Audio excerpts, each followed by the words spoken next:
Le bruit de mon propre sang goûtant sur le parquet semblait impossiblement fort dans le silence soudain. Ma vision se rétrécit aux gouttelettes cramoisies s'imprégnant dans le tapis beige. Celui que j'avais économisé pendant 3 salaires pour l'acheter.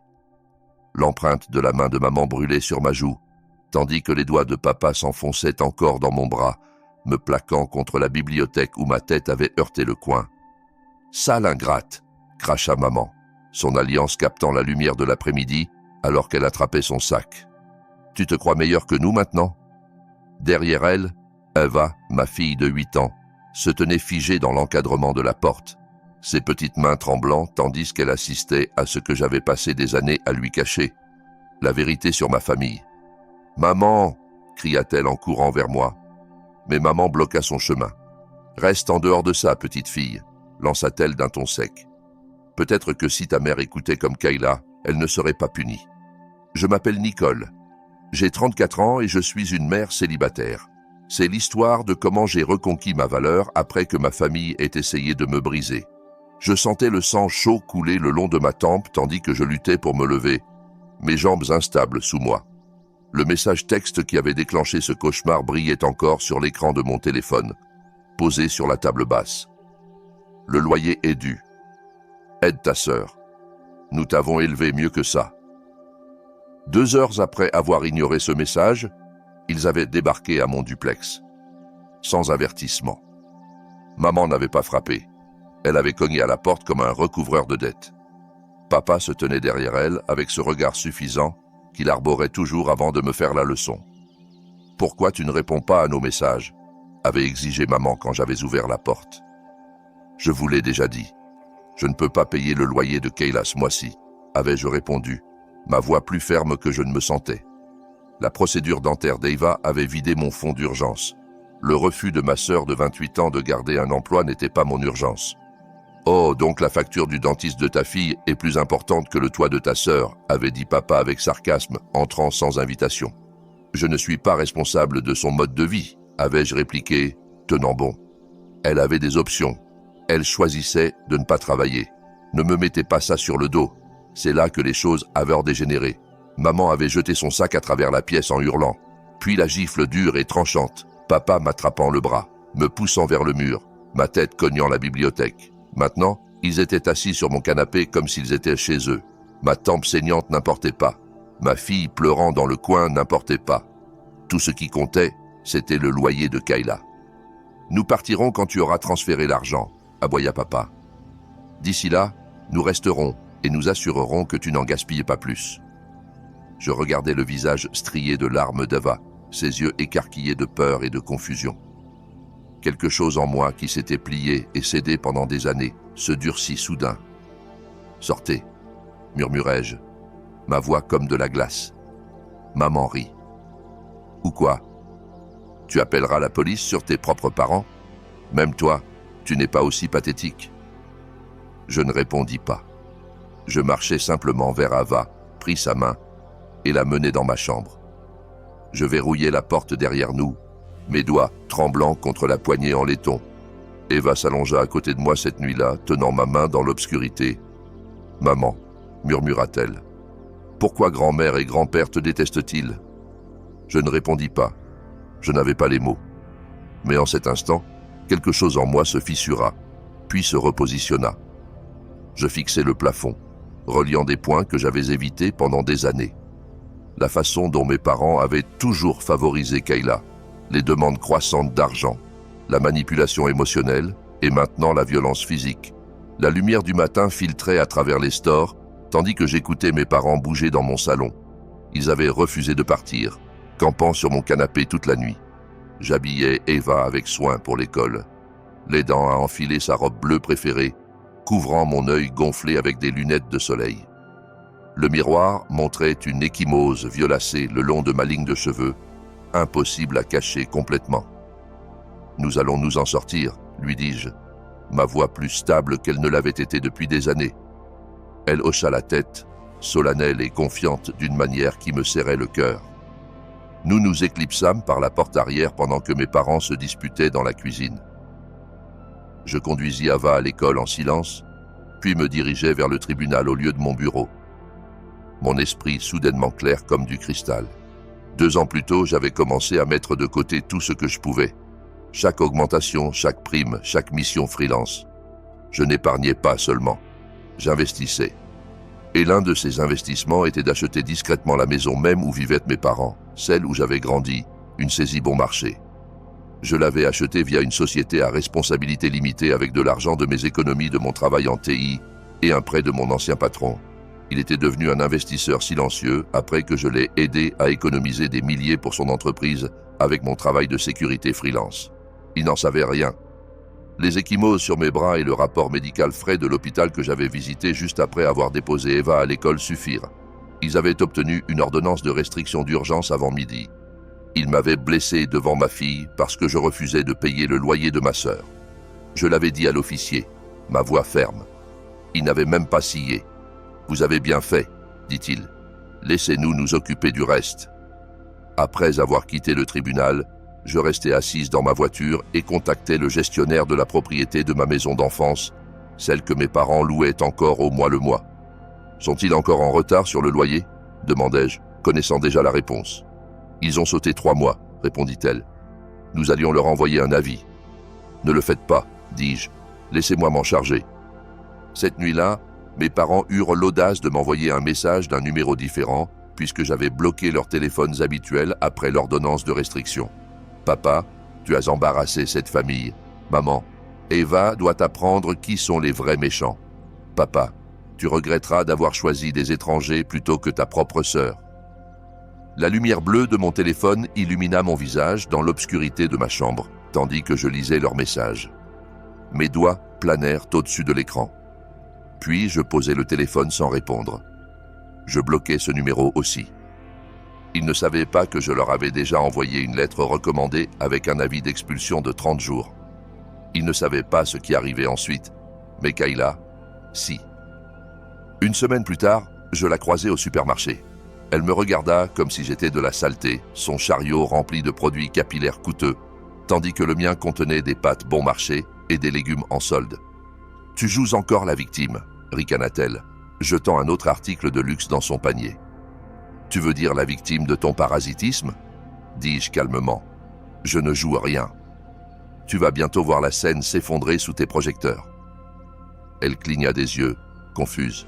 « De quoi parles-tu » Je ne répondis pas. Certaines personnes n'apprennent qu'en tombant. La lettre d'expulsion arriva chez mes parents le lendemain matin. Maman m'appela en hurlant d'un autre nouveau numéro. « Comment as-tu pu nous faire ça ?»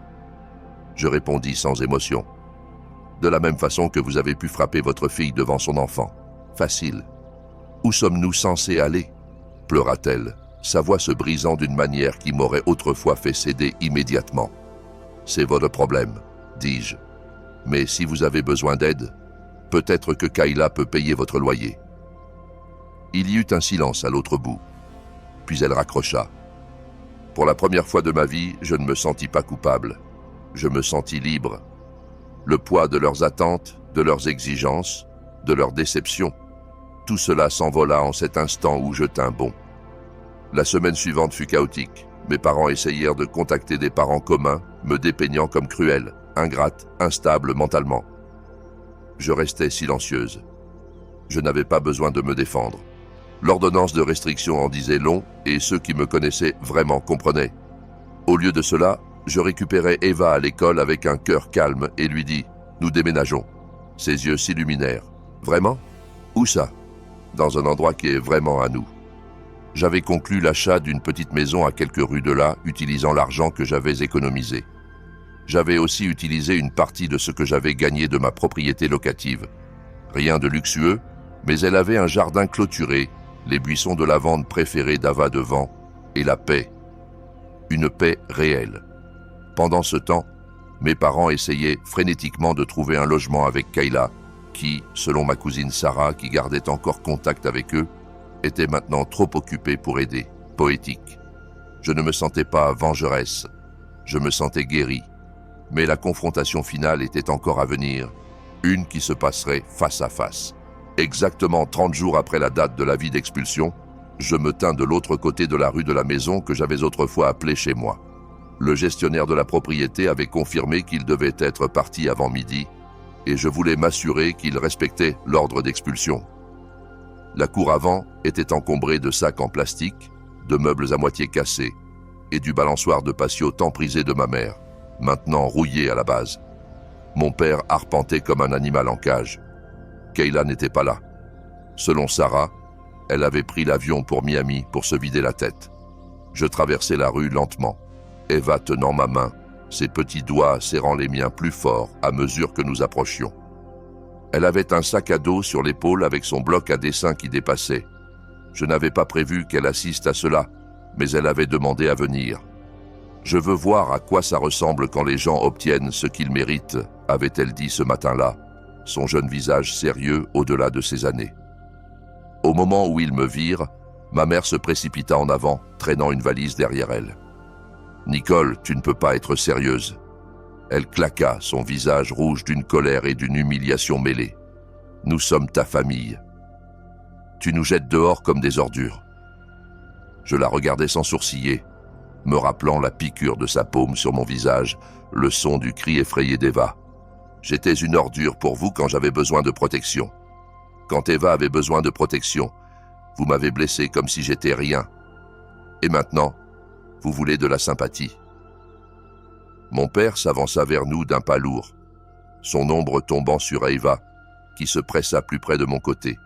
« Tu penses que l'argent te donne du pouvoir ?» grogna-t-il. « Tu es devenue arrogante. Tu n'es qu'une locataire qui s'est acheté une couronne. » « Non, dis-je, je suis devenue la propriétaire de ma propre vie. Et de la vôtre. » Il tendit la main vers mon bras, mais cette fois, je ne me figeais pas. Je ne me recroquevillais pas. « Touchez-moi encore, » dis-je sèchement, « et la police arrivera plus vite que votre prochain mensonge. » Il s'arrêta.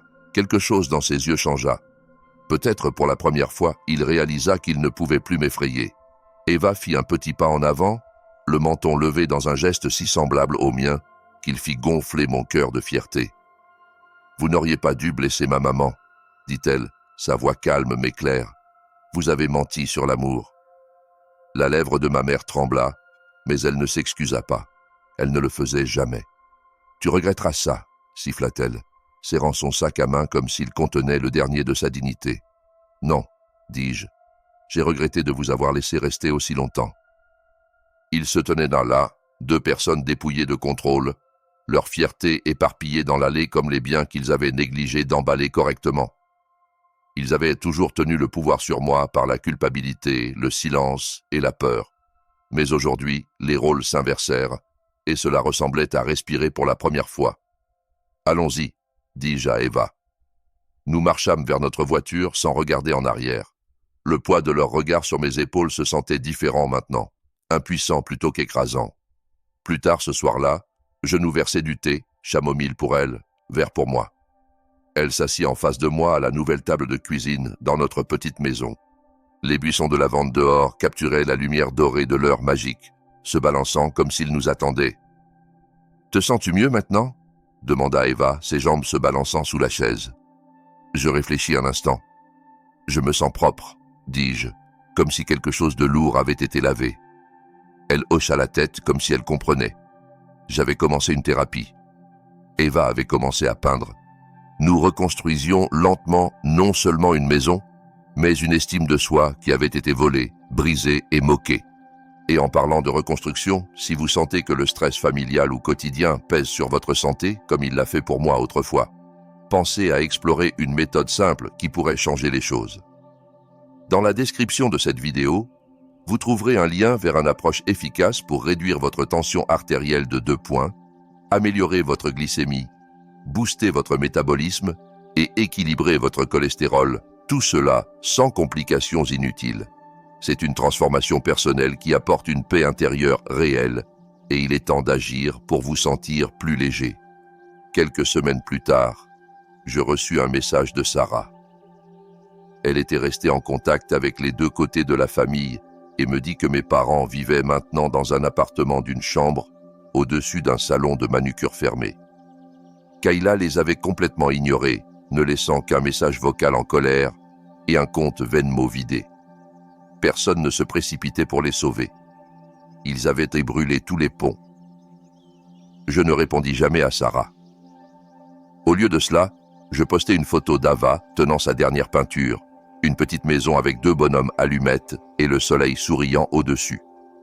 La légende disait « Nous ne vivons plus dans la peur, et nous ne le faisions pas. » J'avais pris la décision ce jour-là de couper définitivement les liens avec mes parents et Kayla. L'ordonnance de restriction fut prolongée indéfiniment, et je dis à Sarah que je ne voulais plus d'updates sur eux. Ce chapitre de nos vies était fermé pour toujours. Avant de partir, voici un petit bonus pour avoir tenu bon.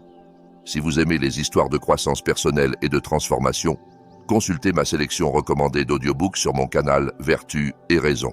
Il y a tant de titres inspirants qui peuvent vous aider dans votre propre voyage de guérison et de découverte de soi. Mais pour aller plus loin dans cette guérison, surtout si vous luttez avec les effets du stress sur votre corps, comme je l'ai fait après ces années de tension familiale, imaginez adopter une méthode prouvée qui abaisse naturellement votre pression artérielle de 2 points en peu de temps, tout en optimisant votre glycémie, votre métabolisme et votre cholestérol. C'est simple, accessible, et cela réduit les risques quotidiens qui pèsent sur votre bien-être émotionnel et physique. Pensez à la liberté que cela apporte, une vie plus saine, sans l'ombre constante de l'inquiétude. Dans la description ci-dessous, cliquez sur le lien pour en savoir plus et commencez votre transformation dès aujourd'hui. C'est un pas vers une version de vous plus forte et plus sereine, et vous le méritez vraiment.